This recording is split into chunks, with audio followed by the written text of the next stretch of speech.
Chuck Norris walks into a diner, and a police officer publicly humiliates him by pouring coffee on him, thinking he can get away with it. But he chose the wrong man. What happens next will shock you. Subscribe to the channel and comment where you're watching from.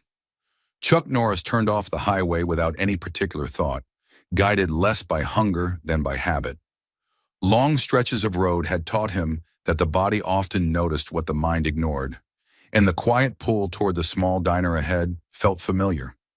The building stood a short distance from the road, its faded sign humming softly in the daylight, paint dulled by years of sun and dust.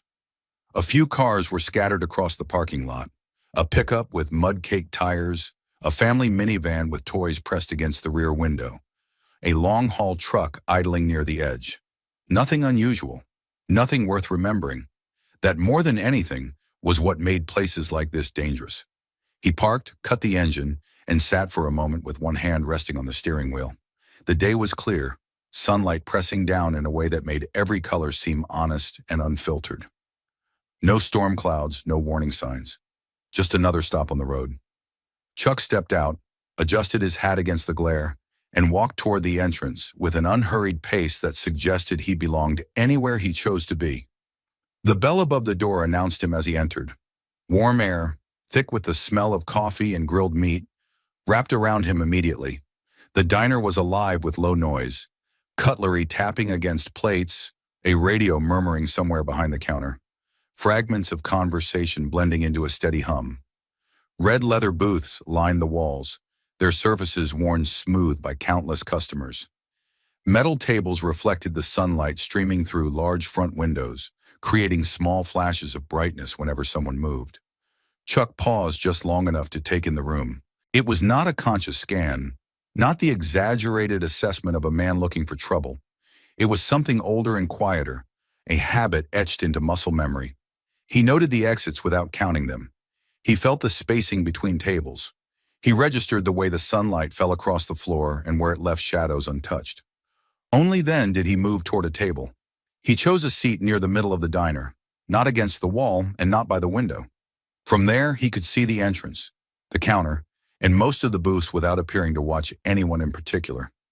He slid into the chair, the metal legs scraping softly against the floor, and set his hat on the table for a moment before placing it back on his head. The brim cast a slight shadow over his eyes, enough to soften his gaze without hiding it.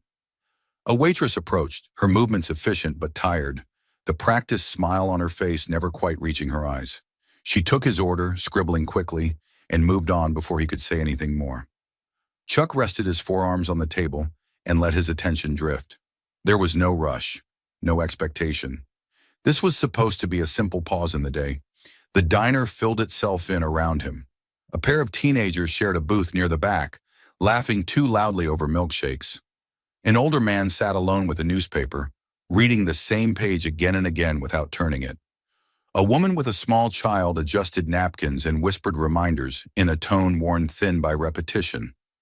These were the kinds of details Chuck noticed without effort, not because they mattered, but because they defined the rhythm of a place. Near the window sat a man who did not draw attention to himself. He was in his 40s, maybe older, wearing a plain jacket and work boots that suggested long hours on his feet. A cup of coffee steamed in front of him, untouched for several minutes as he scrolled through his phone. He sat with his shoulders relaxed, posture loose, the body language of someone who had no reason to be alert. Chuck noticed him for precisely that reason. Ordinary people had a way of becoming invisible. The door opened again, the bell ringing sharper this time. The sound shifted something in the room, subtle but undeniable. Conversations dipped, then resumed at a lower volume. Chuck did not turn immediately, but he felt the change before he saw its source. A police officer stepped inside. The uniform was clean, pressed, worn with a confidence that bordered on ownership. The man moved slowly, deliberately, as if the diner were an extension of his patrol route rather than a place of business. He did not glance at the menu or look toward the counter. Instead, his eyes moved across the room, measuring people the way one might measure distance, not out of caution, out of habit. The waitress stiffened as she passed him, offering a greeting that came out too quick. The owner, standing behind the counter, lifted his head and gave a short nod that carried more weight than friendliness. Chuck caught these reactions without shifting in his seat. He had seen them before in places where authority had grown comfortable. The officer did not sit. He stood near the center of the room, hands resting near his belt, scanning faces. There was no urgency in his posture, no sign of a call gone wrong or a situation unfolding. This was something else, a presence, an assertion. Chuck sipped the water that had been placed in front of him and watched through the reflection on the table's surface, rather than directly. The officer's gaze lingered briefly on the teenagers, slid past the woman and child, skipped the older man with the newspaper. When it reached the window, it stopped. The man with the coffee did not notice at first. He was still looking at his phone, thumb moving lazily across the screen. From Chuck's angle, the scene looked almost balanced. Sunlight on one side, the dark blue of the uniform on the other. The officer took a step closer to the window, then another, his boots making no effort to soften their sound. Something tightened in Chuck's chest, not fear, but recognition. The officer's focus was too narrow, too precise to be casual. This was not the wandering attention of a bored cop killing time. It was directed, intentional. Chuck leaned back slightly in his chair, shifting his weight, adjusting his angle without drawing notice. He had learned long ago that the most important moments rarely announce themselves. They arrived quietly, disguised as routine. The waitress returned with his plate, setting it down with a practiced motion. The smell of food rose between them, grounding the moment in normalcy. Chuck thanked her and picked up his fork, though he did not eat right away.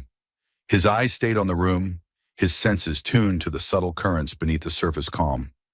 The officer moved closer to the window table, passing behind the man without stopping. It looked like a casual walk, the kind that meant nothing to anyone who wasn't paying attention. Chuck noticed how the officer's shoulder angled inward as he passed, how his hand brushed the edge of the table just long enough to steady himself. The movement was small, almost nothing. Chuck's fork paused halfway to his mouth. The officer continued walking, heading toward the counter now, as if his interest had shifted. The man at the window lifted his coffee and took a sip, unaware of anything having changed. The room resumed its low hum, the earlier tension dissolving into the background. But Chuck did not relax. There were moments in life when time did not slow, did not speed up, but sharpened. This was one of them. He replayed the movement in his mind, not as a memory, but as a sequence of positions and angles. The way the officer's hand had disappeared beneath the table edge, the way his body had shielded the motion from most of the room. It had been practiced, efficient, too clean to be accidental. Chuck set his fork down and leaned back again, his gaze steady and thoughtful. He was not certain yet what he had seen, but he was certain of one thing. Whatever was happening in this diner had already begun, and it was moving according to someone else's plan. The officer reached the counter and exchanged a few quiet words with the owner, his posture relaxed, almost friendly. Laughter rippled briefly between them, the sound carrying just enough to reassure anyone listening that nothing was wrong. Chuck watched the man at the window over the rim of his glass, still calm, still unaware. Outside, a truck rumbled past on the highway, the sound momentarily filling the diner before fading away. Life moved on, indifferent to the small, invisible choices unfolding inside. Chuck felt the weight of a familiar question settle in his mind. Not whether something was wrong, but whether he would allow himself to ignore it. He had come in for a meal, nothing more. Yet the moment had already asked something of him, quietly, without permission. He took a slow breath and picked up his fork again, eyes never leaving the room. The first act had been subtle, nearly invisible. If there was to be a second, it would not be. And when it came, he intended to be ready. The diner settled back into its routine so smoothly that the moment nearly vanished. Plates slid across tables, a chair scraped against the floor. Someone laughed too loudly at a private joke. The officer's presence blended into the background now that he stood at the counter, one elbow resting casually on the worn surface, as if he had all the time in the world. To anyone watching without intention, the scene would have looked ordinary again. Chuck knew better. Ordinary was often the mask a thing wore just before it showed its true face. He took a bite of his food, chewing slowly, giving himself the appearance of a man absorbed in a meal. The fork's metal tines scraped softly against the plate, the sound grounding him in the present. He let his eyes drift toward the window without fixing on it. The way one learns to look when being seen matters as much as seeing. The man at the window had set his cup down and returned to his phone, shoulders loose, posture open. There was nothing defensive about him, nothing watchful. He was the kind of person who trusted the space he occupied. That trust sat uneasily with what Chuck had just observed. He replayed the movement again, not as a suspicion, but as a sequence. The officer's stride, the slight adjustment of his body, the hand that dipped and rose in the same breath. It had been quick, but not rushed, purposeful. Chuck had spent years watching people do things they hoped no one would notice. The tell was never the act itself, but the confidence behind it. This had been done by someone who believed he would not be challenged. Chuck glanced toward the counter. The officer laughed at something the owner said, a short, easy sound that carried well in the room. The owner's smile looked practiced, his eyes flicking once toward the window before returning to the officer. That glance was enough. It confirmed that the officer's attention had not been random. It also confirmed that the owner knew exactly who was standing in his diner. Chuck shifted in his seat, angling his chair just enough to widen his view of the window table. He did not stare. He let the movement look like a search for comfort. From this angle, he could see the space beneath the table, the shadowed area where sunlight faded into dull gray. Nothing moved there now. If there was something hidden, it would remain hidden until someone decided it was time. The man at the window took another sip of coffee, then frowned slightly at his phone, as if reading something he did not like. He was calm in the way of people whose worries had nothing to do with danger. Chuck noticed the scuffed edges of his boots, the faint dust on his jacket sleeves. A working man, someone used to honest effort, the kind of person who paid his bills and expected the rules to apply evenly, even if experience had taught him otherwise. The officer left the counter and began to walk again, this time toward the back of the diner. He moved with the same unhurried confidence, his boots placing themselves carefully, not loud enough to announce him, but not quiet enough to suggest secrecy. Chuck watched him pass another table, then another. The officer's eyes did not linger now. He was not looking for anyone else. Whatever he intended to do next had already been decided. Chuck lowered his gaze to his plate and took another bite, using the motion to cover a deeper breath. He felt the familiar tightening in his gut, the sensation that came when something wrong had crossed the line from possibility to probability. It was not fear, it was calculation. The officer paused near the restrooms, his back turned to the room. He reached up as if adjusting the strap of his radio, then turned and started back the way he had come. Chuck watched the path he took, noting how it mirrored his earlier route. The officer passed behind the man at the window again, his shoulder angling inward just as before. This time the movement was even smaller, a flicker of motion at the edge of perception. Chuck's hand tightened briefly around his fork. The officer continued on without stopping, returning to the counter once more. The man at the window did not react. He had not felt a thing. The ease with which it had been done sent a chill through Chuck that had nothing to do with the temperature of the room. This was not a spontaneous act, it was rehearsed, and rehearsed acts rarely ended where they began. Chuck leaned back and let his eyes drift upward, toward the ceiling and the corners of the room. He found the cameras quickly. One above the counter, angled down to cover the register, another near the entrance, its small red light steady and unblinking. A third near the windows, partially obscured by a decorative plant, its field of view uncertain. He made a note of their positions, of where shadows fell, and where reflections might hide a movement. Around him, the diner breathed. The waitress refilled a coffee cup at the counter, her movements automatic. The teenagers laughed again, louder this time, oblivious to anything beyond their booth.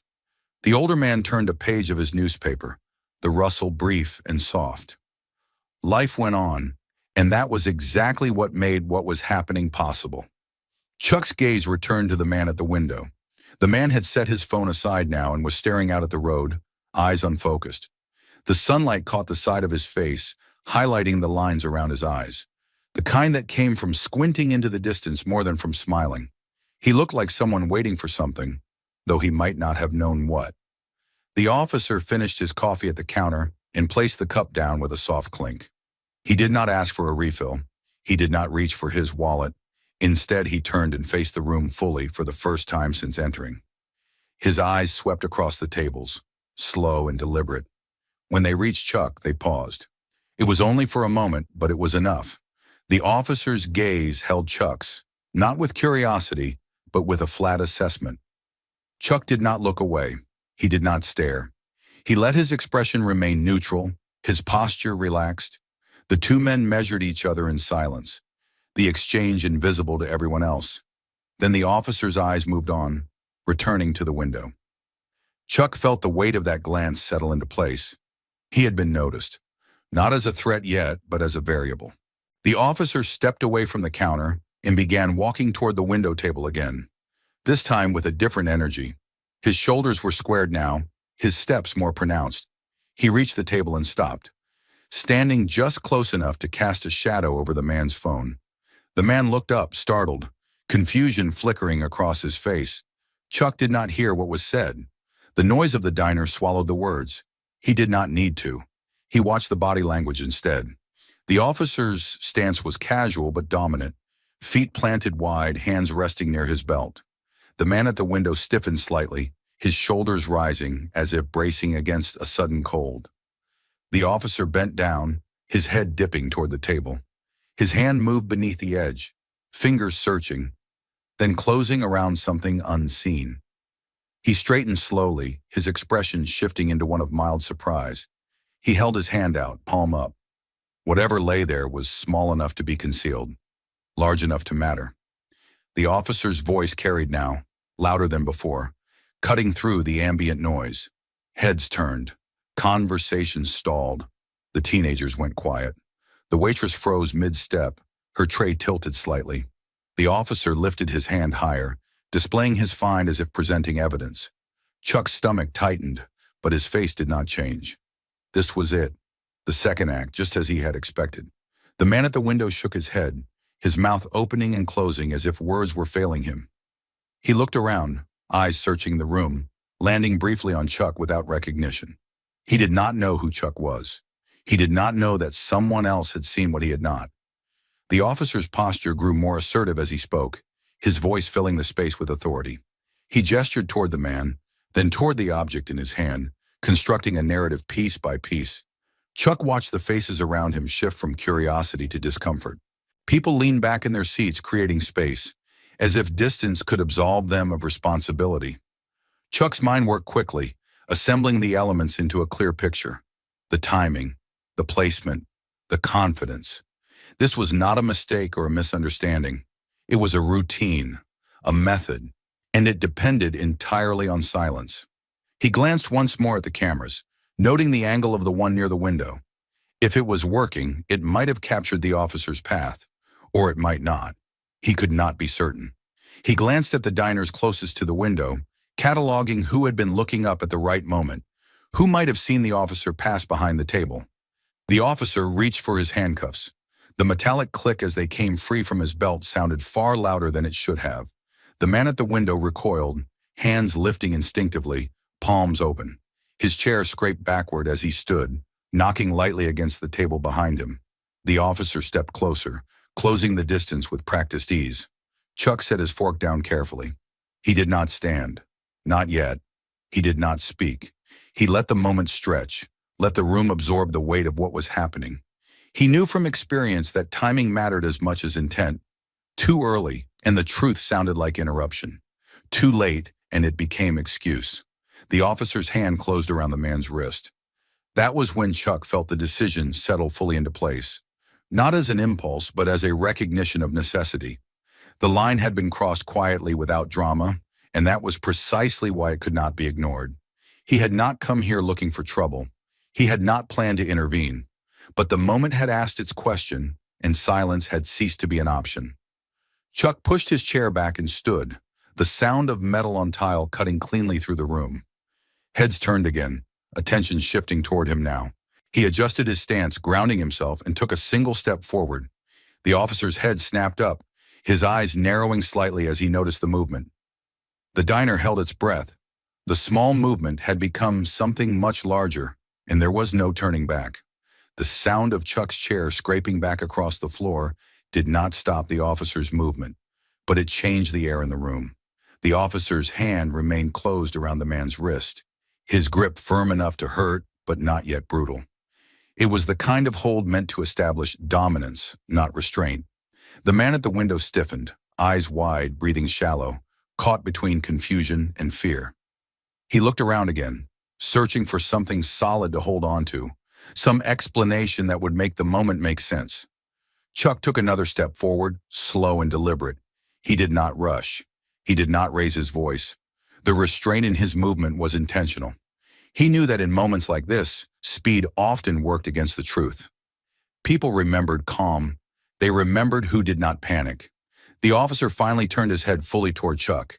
His eyes flicked over Chuck's posture, his clothes, the hat, the calm set of his shoulders. The officer did not release the man's wrist. Instead, he straightened slightly, pulling the man closer to him, subtly using him as a physical anchor while assessing this new presence. Authority did not like surprises. "What's the problem here?" the officer said, his voice loud enough for the room to hear, smooth and practiced. The words were not a question. They were a warning. Chuck stopped a few steps away, far enough to avoid immediate contact, close enough to be impossible to ignore. He kept his hands visible, relaxed at his sides. His expression remained neutral, almost detached, but his eyes were focused, steady. "I think we should slow this down," Chuck said evenly. His voice was calm, carrying just enough to reach the nearest tables without rising into a challenge. "You walked past that table twice before you found anything." The room reacted in fragments, a sharp inhale from somewhere near the counter, a chair shifting as someone leaned forward. The man at the window turned his head slightly toward Chuck, disbelief flickering across his face, followed quickly by hope he did not yet trust. The officer's grip tightened. He released the man's wrist only to push him back against the table, pinning him there with a firm hand on his shoulder. The movement was quick, efficient, meant to look like control rather than aggression. "Sir," the officer said, turning fully toward Chuck now, "you're interfering with a police operation." The words landed heavily in the air, familiar and intimidating. Chuck had heard variations of them before, spoken in different places, different years, always with the same intention. He did not react. "I'm pointing out what I saw," Chuck replied. "You passed that table before. Your hand went under it. Then you came back and found something. That's not how this usually works." The officer's expression shifted, just slightly. The smooth confidence cracked at the edges, replaced by irritation. He took a step toward Chuck, leaving the man at the window momentarily unattended, though still trapped by proximity and fear. Around them, the diner had gone quiet. Conversations had died mid-sentence. Even the radio behind the counter seemed suddenly too loud, its low murmur clashing with the tension in the room. Phones appeared in hands, some raised openly now, others held low and angled, recording without drawing attention. The officer gestured with his free hand, holding up the small package he had found. It was sealed, nondescript, easily mistaken for anything dangerous if one wanted it to be. "This was under his table," the officer said, projecting his voice toward the room. "Illegal substances. I'm doing my job." Chuck did not look at the package. He looked at the officer. "There are cameras in here," Chuck said. "They'll show where you walked and when. And they'll show how long that man was sitting here before you decided he was a problem." The officer's jaw tightened. His eyes flicked, almost involuntarily, toward the ceiling, toward the corner where one of the cameras hung. It was a small reaction, but it did not go unnoticed. Not by Chuck. Not by the people watching closely now. The owner behind the counter shifted uncomfortably, his hands gripping the edge of the register. He opened his mouth as if to speak, then closed it again, weighing the consequences of either choice. The waitress stood frozen a few steps away, her tray forgotten, her face pale. The officer stepped closer to Chuck, closing the distance with a deliberate show of authority. He was taller, broader, used to people backing down when he entered their space. Chuck did not move. "You don't know what you saw," the officer said, his voice lower now, edged with something sharper. "And you don't get to tell me how to do my job." Chuck held his gaze. "I know what I saw," he said, "and so did some of them." He glanced briefly toward the surrounding tables, not singling anyone out, but reminding the room that they were no longer invisible. A few people shifted in their seats. One man nodded almost imperceptibly, then looked away, as if afraid of being noticed. The officer laughed, a short, dismissive sound meant to deflate the moment. "You think you're helping?" he said. "You're just making this worse." He turned back toward the man at the window, grabbing his arm again and pulling him forward. The man stumbled, knocking his knee against the chair. The officer reached for his handcuffs, the metallic click echoing sharply in the sudden silence. That sound changed something. Chuck felt it ripple through the room, through the people who had been content to watch but not act. The handcuffs were a line drawn in metal. Once they closed, the story would harden. It would become official. "Hold on," Chuck said, his voice firm now, carrying more weight without rising in volume. "There's no reason to cuff him yet. You haven't even asked him anything." The officer turned sharply, his patience thinning. "Step back," he said. "Now." Chuck did not step back. Instead, he took a small step to the side, positioning himself so that the officer, the man at the window, and the surrounding tables were all within view of one another. It was a subtle move, but it widened the audience, forced the moment into the open. "You didn't ask him a single question before you reached under that table," Chuck said. "You didn't search the area when you first came in. You went straight back to the same spot. That's not procedure. That's a setup." The word hung in the air, heavy and undeniable. The officer's face hardened. For a brief moment, the practiced mask slipped entirely, revealing something colder beneath. His hand closed around the cuffs, knuckles whitening. "You're done," he said, his voice flat. "Now you're interfering. That makes you part of this." He stepped toward Chuck, invading his space again, his chest nearly brushing Chuck's shoulder. The smell of coffee and leather filled Chuck's senses. He could feel the officer's breath, hear the controlled anger in it. Then it happened.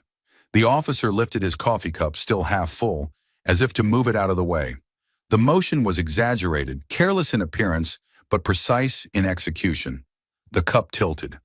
Dark coffee poured out, a smooth, continuous stream that splashed across Chuck's hat, soaking the brim and running down onto his shoulders and chest. The liquid seeped into the fabric of his shirt, spreading outward in irregular patterns, dripping onto the floor with soft, wet sounds. A gasp rippled through the diner. The officer stepped back, holding the empty cup, his mouth curling into a grin that was anything but apologetic.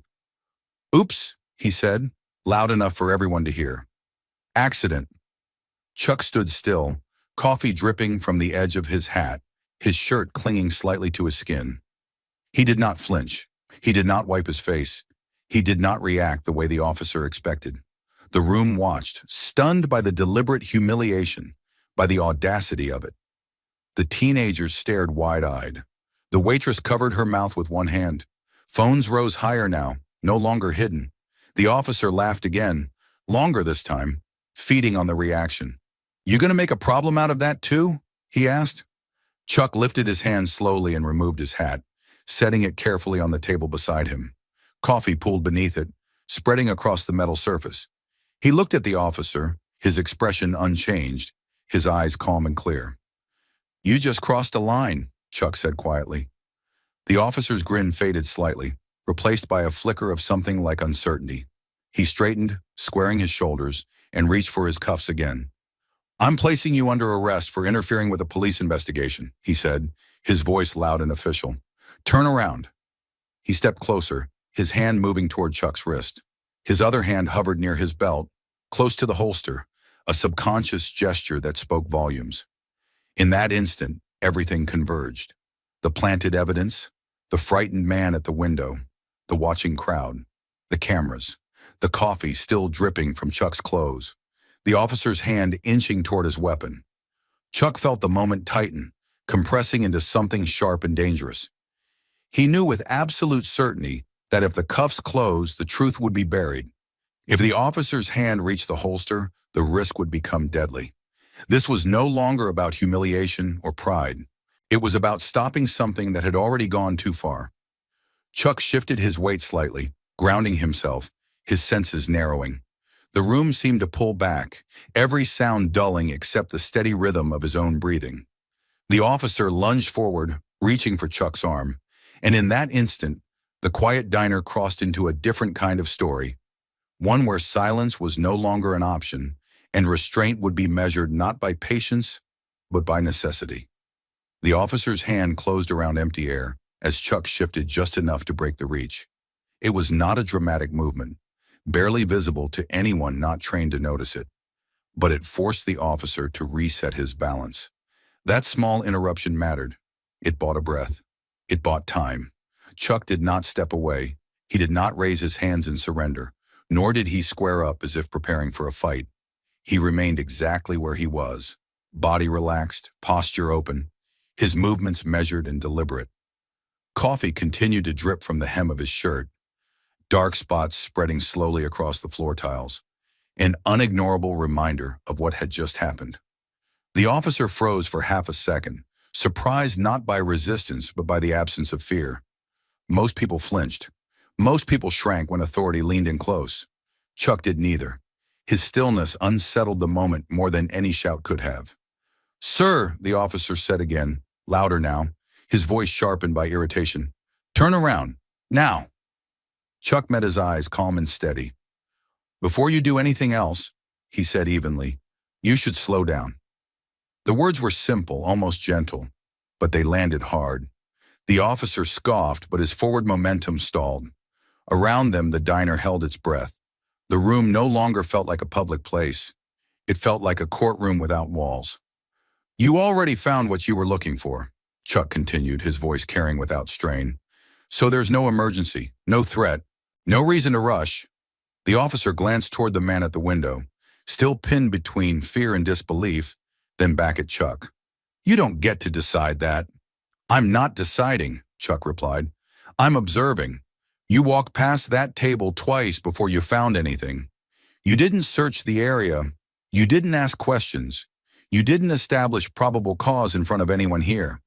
A murmur moved through the room. Not loud, not unified, but present, the sound of doubt. The officer shifted his stance, adjusting his belt, his shoulders tightening. He was no longer performing for the room. He was calculating.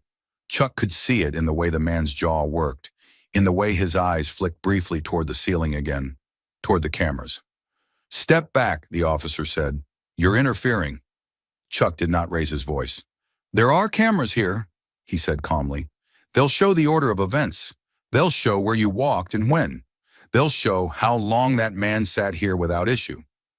The owner behind the counter swallowed hard. His eyes moved from the officer to Chuck, then to the small cluster of customers holding up phones. He shifted his weight, the internal struggle plain on his face.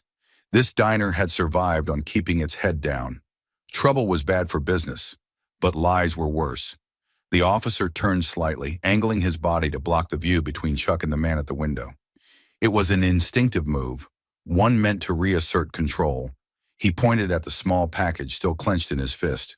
"This is illegal," he said, projecting his voice again, "and this man was sitting right on top of it." "That's not what happened," Chuck said, "and everyone here knows it now." The officer laughed, but the sound lacked humor. "You think people care about what they know?" he said. "They care about going home." Chuck nodded slightly. "That's exactly why this works, because you count on silence." The words struck deeper than Chuck intended. The officer's expression darkened, something resentful flashing behind his eyes. He took another step closer, crowding Chuck's space again, his breath heavy with coffee and irritation. "You're getting real close to a problem," the officer said quietly, meant for Chuck alone. Chuck did not retreat. "You already made it one," he replied. The officer's gaze dropped briefly to Chuck's chest, to the spreading stain of coffee, then lifted again. He straightened, turning his body so the room could see him clearly. His voice rose, taking on the familiar tone of official authority. "This man is interfering with a lawful arrest," he announced. "I am instructing him to step back." The statement hung in the air, formal and rehearsed. It was not meant for Chuck. It was meant for the record, for the cameras, for anyone who might later question what happened next. Chuck took a slow breath. He felt the shift in the room, the way attention tightened around him now. He knew the risk. Once the officer framed him as the problem, everything that followed would be filtered through that lens. "I'm not interfering," Chuck said, loud enough for the room to hear. I'm asking you to explain why you put your hand under that table before you found anything. The officer's head snapped toward him. I didn't. You did, Chuck replied.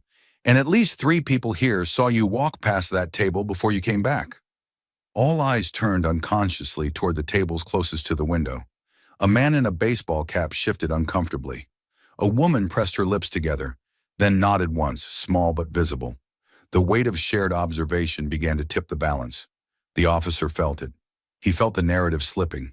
His posture changed again, becoming more aggressive. He reached out, not for Chuck this time, but for the man at the window, grabbing his arm and yanking him forward roughly. The man stumbled, nearly falling, fear breaking fully across his face. This ends now, the officer said, his voice sharp. You're under arrest. The clink of metal as the cuffs came up again cut through the air. The man at the window shook his head, his voice cracking as he tried to speak, but the officer ignored him. Stop, Chuck said, the word firm, carrying authority of its own. The officer rounded on him. I told you to step back. There's no reason to restrain him yet, Chuck said. You haven't even asked him a question. You're escalating because you don't like being watched. That was the moment the officer's control fractured. His face flushed, anger flaring openly now. He took a step toward Chuck, abandoning any pretense of professionalism. You don't tell me how to do my job, he snapped. You don't even belong in this conversation. He lifted the empty coffee cup again, shaking it slightly as if to emphasize his point, the gesture mocking. You already got what you deserve for sticking your nose where it doesn't belong. Chuck glanced briefly at the cup, then back at the officer. That wasn't an accident, he said. The officer grinned. Prove it. Phones were no longer hidden. Several were raised openly now, lenses pointed squarely at the scene. The officer noticed them, his grin faltering for a split second before hardening into defiance. He took another step toward Chuck, his hand brushing against the cuffs, then hovering near his holster. It was a subtle movement, but unmistakable to anyone who understood escalation. Chuck felt the room contract around that gesture. This was no longer about embarrassment or intimidation. This was about control, and control was slipping. Back up, the officer said, his voice low and dangerous. Chuck did not move. You're making this worse, he said quietly. For yourself. The officer's eyes flicked once more toward the cameras, then to the watching faces. The realization hit him all at once. He was no longer alone in shaping the story. The room had become a witness, and witnesses changed everything. For a heartbeat, it seemed as if the officer might step back, might recalibrate, might choose restraint. Then his jaw tightened, and whatever chance there had been disappeared. He reached for Chuck's arm again, faster this time, rougher, his other hand dropping closer to his weapon. In that instant, the calm intervention reached its limit. Words had done all they could. The moment teetered on the edge of something irreversible, and everyone in the diner felt it. Chuck shifted his weight, his focus narrowing, his body preparing not for a fight, but for necessity. The room fell into a heavy, expectant silence as the officer crossed the final line, and the consequences of that choice rushed forward to meet him. The moment stretched, taut as a wire pulled too tight. The officer's fingers hovered near Chuck's arm, not yet closing, not yet committing. The air between them felt compressed, charged with the weight of what had already happened and the threat of what might come next. Coffee continued to drip from the edge of the table behind Chuck, each drop marking time with a quiet, relentless rhythm. The officer broke eye contact first, not out of hesitation but calculation. He turned his head slightly, scanning the room, taking in the raised phones, the rigid posture of the waitress, the owner's pale face behind the counter. He was measuring resistance, counting witnesses, deciding how far he could still push. When he spoke again, his voice changed. The sharp edge dulled, replaced by something smoother, more official. It was the voice he used when he wanted his words to sound reasonable on playback. You see this? He said, gesturing broadly with one hand, as if addressing the room rather than Chuck. This is exactly what interference looks like. You had no reason to get involved. You chose to. He stepped back half a pace, creating space just long enough to appear controlled. The move was deliberate. It gave the impression of restraint, of professionalism under pressure. To anyone not paying close attention, it might have looked like the officer was de-escalating. Chuck recognized the tactic immediately. You're turning this into something it isn't, the officer continued. I found illegal substances. I attempted a lawful arrest. And now I have a second individual obstructing my duties. He let the words settle, building the framework of a story that could be repeated later. He was not speaking to Chuck now. He was speaking to the cameras. Chuck felt the shift in the room as well. The energy changed, sliding away from confrontation towards something colder and more procedural. This was the dangerous part. This was where truth got buried under language. You didn't attempt anything lawful, Chuck said calmly. You staged it. The officer's eyes snapped back to him, irritation flashing hot and fast before being smothered again. He smiled, a tight, humorless expression. That's a serious accusation, he said. You better be real sure you want to stick with it. I am, Chuck replied. The officer nodded slowly as if acknowledging a stubborn child. He reached down and picked up the coffee cup from the table, turning it in his hand, examining it as though it were a prop he was deciding whether to reuse. Then he set it down again with a soft clink. Here's what's going to happen, he said, his tone measured. You're going to step back. You're going to let me finish what I started. And you're going to leave this diner without creating any more problems. Chuck shook his head slightly. That man didn't do anything, he said. And you know it. The officer's smile vanished. He took a step forward again, closing the space with intent this time. You don't get to decide what I know. He reached out, not grabbing Chuck, but brushing his fingers against Chuck's sleeve, testing the boundary. It was a subtle contact, just enough to provoke, to invite a reaction. Chuck remained still. The officer's voice dropped, pitched low enough that only Chuck could hear. You think you're doing the right thing, he said, but you're just making yourself a target. Chuck met his gaze without blinking. I can live with that. The officer exhaled sharply through his nose, the sound half a laugh, half a snarl. He straightened again, turning so the room could see him clearly. His hand dropped to his belt, fingers hooking around the handcuffs, lifting them just enough for the metal to catch the light. I'm giving you a lawful order, he announced. Step back, now. No one moved. Not Chuck, not the man at the window, not the people watching. The silence was heavy, deliberate. It was the kind of silence that pressed in on a person, forcing them to hear their own thoughts. The officer's jaw tightened. He took another step toward Chuck, raising the cuffs higher now, the chain between them swinging slightly. You're obstructing a police investigation, he said. That's an arrestable offense. Chuck's voice remained even. You're escalating because your setup didn't work. The word hit harder this time. Setup. It carried accusation without shouting, clarity without drama. The officer's eyes flicked again toward the cameras, then to the owner, then back to Chuck. The room had not forgotten what it had seen. The officer could feel it slipping. Anger flared, sharp and uncontrolled, before being forced back down. The officer's face flushed, the muscles in his neck tightening. You want to be part of this? He snapped. Fine. You can be. He lunged forward, grabbing Chuck's arm with a grip meant to hurt, to assert control. The contact was rough, unnecessary, and unmistakably aggressive. Gasps rippled through the diner. Chuck did not pull away. He did not strike. He turned his arm just enough to relieve the pressure, his movement minimal, almost casual. The officer's grip slipped slightly, his balance shifting. Don't touch me, Chuck said quietly. The officer laughed, loud and forced. Or what? He tightened his grip again, this time twisting Chuck's arm outward, pushing him off balance just enough to make it look like resistance. His other hand dropped lower on his belt, fingers hovering near the holster. The room reacted instantly. Someone shouted. A chair scraped back violently. Phones rose higher, recording openly now. The waitress let out a small, broken sound, half fear, half disbelief. Chuck felt the threat sharpen. This was no longer theater. This was the moment where people got hurt and stories got rewritten. Let go, Chuck said. The officer leaned in close, his breath hot against Chuck's ear. You're done, he whispered. He yanked Chuck's arm forward, trying to force it behind his back. The movement was clumsy, fueled by anger rather than control. Chuck allowed himself to move with it just enough to avoid injury, his feet adjusting, his center of gravity staying low.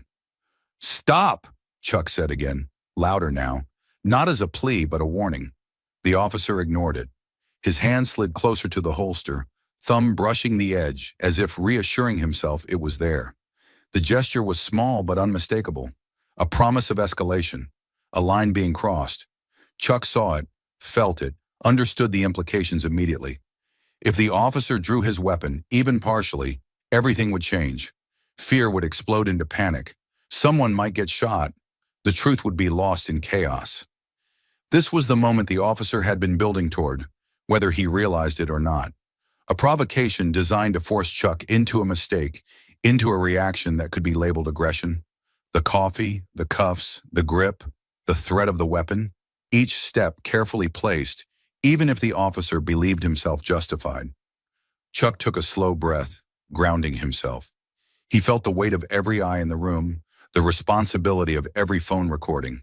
He knew that whatever he did next would define the outcome, not just for himself, but for the man at the window and for everyone who had watched in silence until now. The officer pulled again, harder this time, trying to force Chuck to turn. His hand brushed the holster fully now, fingers curling instinctively. That was it. The provocation had reached its peak. The line between intimidation and lethal threat had disappeared. There was no room left for words, no space left for delay. Chuck shifted his stance, not in anger, not in haste, but with purpose. His focus narrowed, the noise of the diner fading into the background. He knew exactly what he needed to do, and exactly why he needed to do it. As the officer committed fully to his move, his weight forward, his attention split between control and intimidation, Chuck acted. The room seemed to hold its breath as the moment tipped forward, inevitable now, carried by the officer's own choices toward consequences he could no longer avoid. The decision did not arrive as a surge of anger or a flash of instinct. It settled into place with a quiet certainty, the kind that came only after every other option had been exhausted. Chuck felt it lock in as the officer's grip tightened and his weight shifted forward, as the fingers brushing the holster stopped being a warning and became intent. There was no room left for interpretation. What followed would not be shaped by words or authority, but by necessity. Chuck moved. He did not jerk his arm away or strike out wildly. He turned into the pull, rotating his shoulder just enough to break the leverage the officer thought he had. The motion was small, almost invisible, but it changed everything. The officer's grip slipped, his balance compromised for a fraction of a second. In that fraction, Chuck stepped in, closing the distance rather than retreating, taking away the space the officer needed to escalate. The officer reacted on instinct, trying to regain control, but his movements were already out of sequence. Anger had replaced precision. His feet were planted too wide, his center of gravity too high. Chuck placed one hand against the officer's forearm, not striking but redirecting, guiding the force away from his body. With his other hand, he pressed against the officer's shoulder, using the man's forward momentum against him. The result was not dramatic. There was no flying body, no theatrical fall. The officer stumbled, his upper body pitching forward as his feet failed to adjust in time. His hand missed the holster entirely, sliding across his belt instead. The sound of his boots scraping against the tile was sharp and sudden, a jarring contrast to the stillness that had filled the room moments before. Gasps erupted from every corner of the diner. The officer tried to recover, twisting back toward Chuck, his face contorted with shock and fury. Chuck stayed close, denying him space, keeping his movements controlled and economical. He reached for the officer's wrist, the one that had been hovering near the weapon, and locked it in place with a firm, precise grip. The officer's arms stiffened as he tried to pull free, but the leverage was gone. The more he struggled, the more unbalanced he became. "Let go," the officer snarled, his voice no longer authoritative, just raw. Chuck did not respond. He shifted his stance again, planting his feet, and applied pressure in a way that forced the officer downward without slamming him. The movement was deliberate, restrained. The officer's knee hit the floor first, followed by his other, the impact echoing through the diner with a dull thud. The room exploded into noise. Chairs scraped back violently as people stood or stumbled away. Someone shouted. Another voice cried out for someone to call for help. Phones were everywhere now, held high, recording every second without hesitation. The officer tried to rise, but Chuck was already there, controlling the angle of his arm, keeping his weight low and centered. He did not pin the officer's head or strike him. He held him in a position that made further resistance pointless, painful enough to discourage struggle, but not enough to injure. "Stop resisting," Chuck said, his voice steady and clear, loud enough for the room to hear. The irony was not lost on anyone. The officer's breathing was ragged now, his chest heaving as adrenaline burned through him.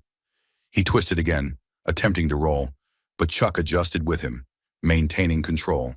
The officer's free hand slapped against the floor, fingers splayed, searching for something to grab. There was nothing. The metallic clatter of the handcuffs hitting the tile rang out as they fell from the officer's belt, skidding a short distance before coming to rest near the leg of a table.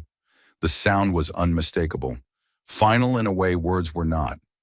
Chuck glanced briefly toward the fallen cuffs, then back to the officer. He shifted his grip, freeing one hand just long enough to kick the cuffs farther away, out of reach. The movement was small, but it removed another option, another potential escalation. "Don't move," Chuck said.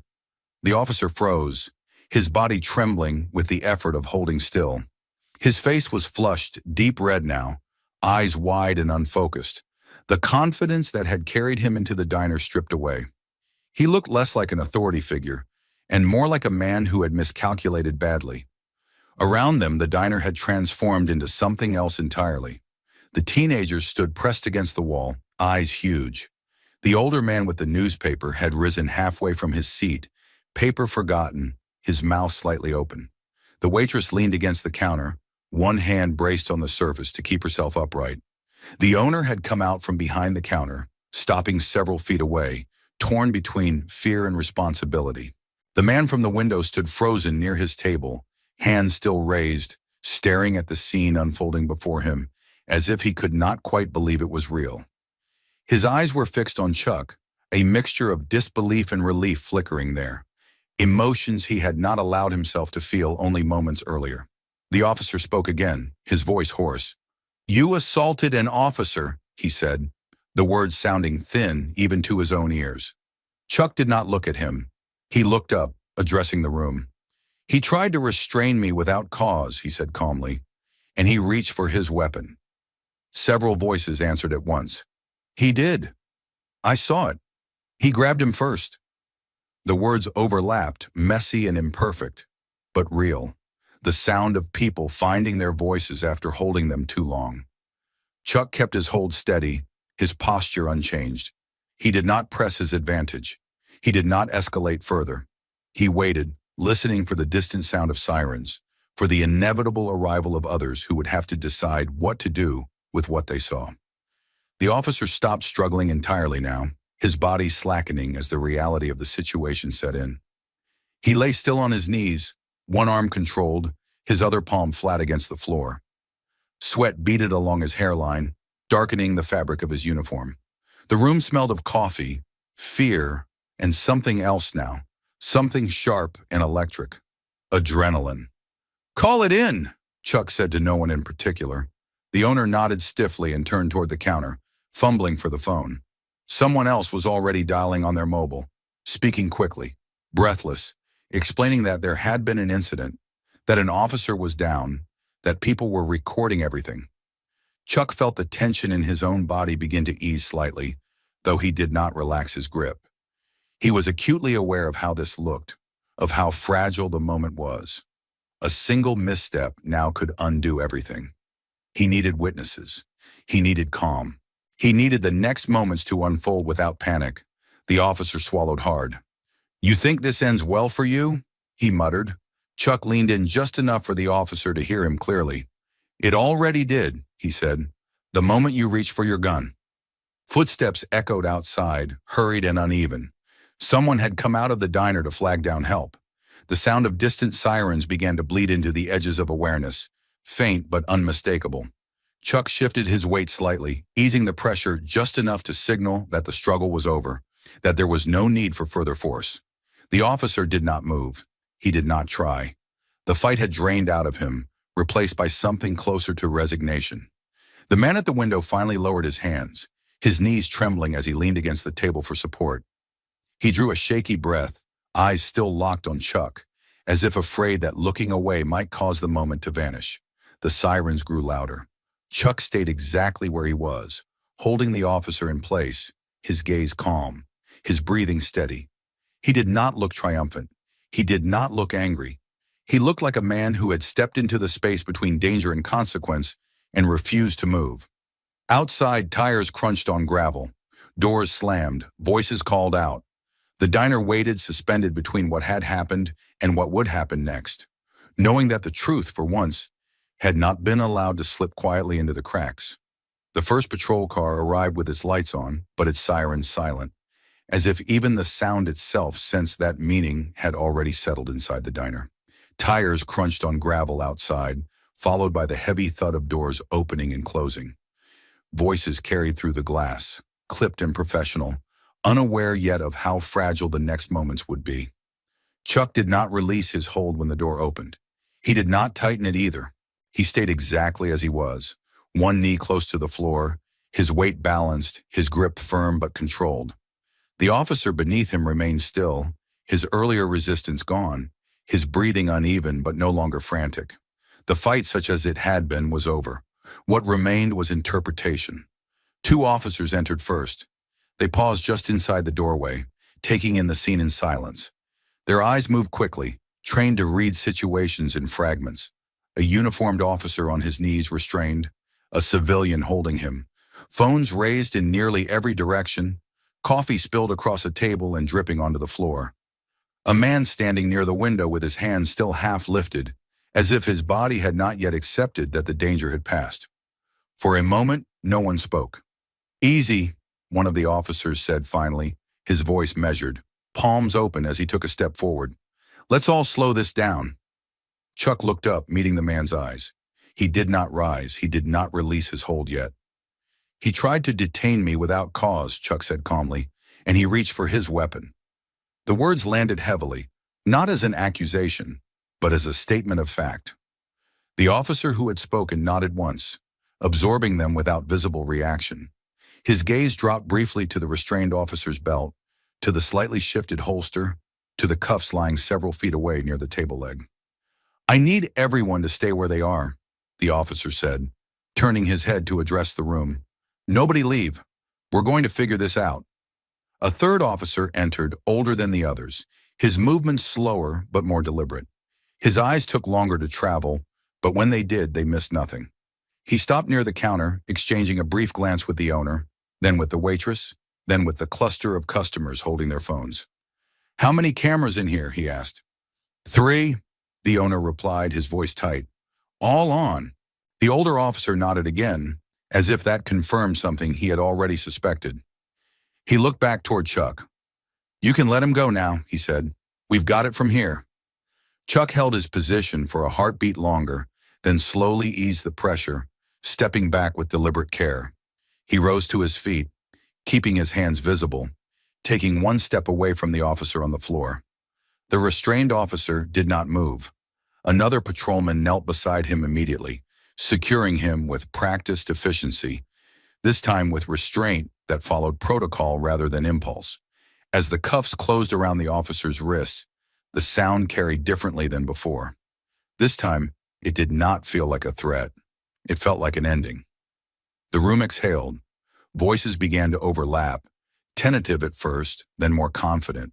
People spoke out of order, correcting each other, filling gaps, arguing over small details. The older officer raised one hand, cutting through the noise. "One at a time," he said. "We'll take statements. Everyone who recorded anything, don't delete it." Several people nodded quickly.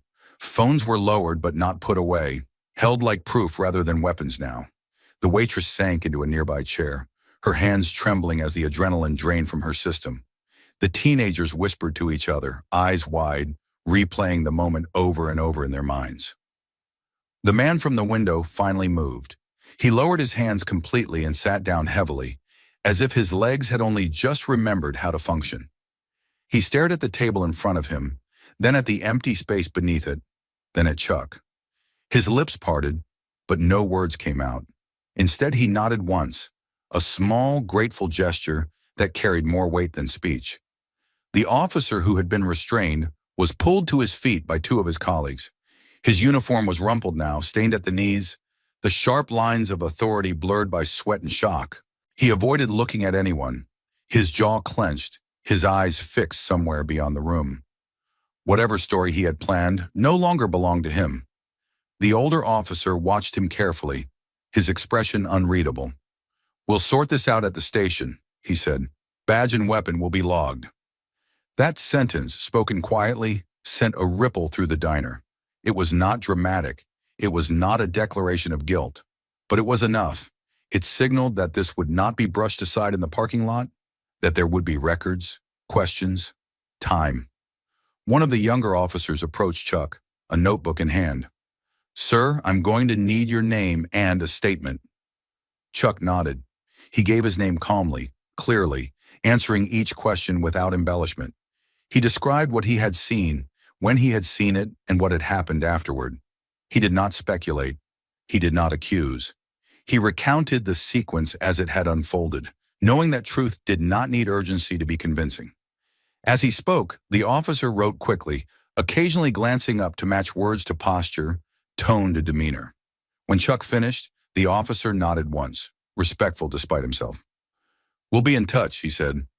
Around them, the diner slowly began to resemble itself again. Chairs were set upright. A napkin was placed over the spreading coffee stain on the floor.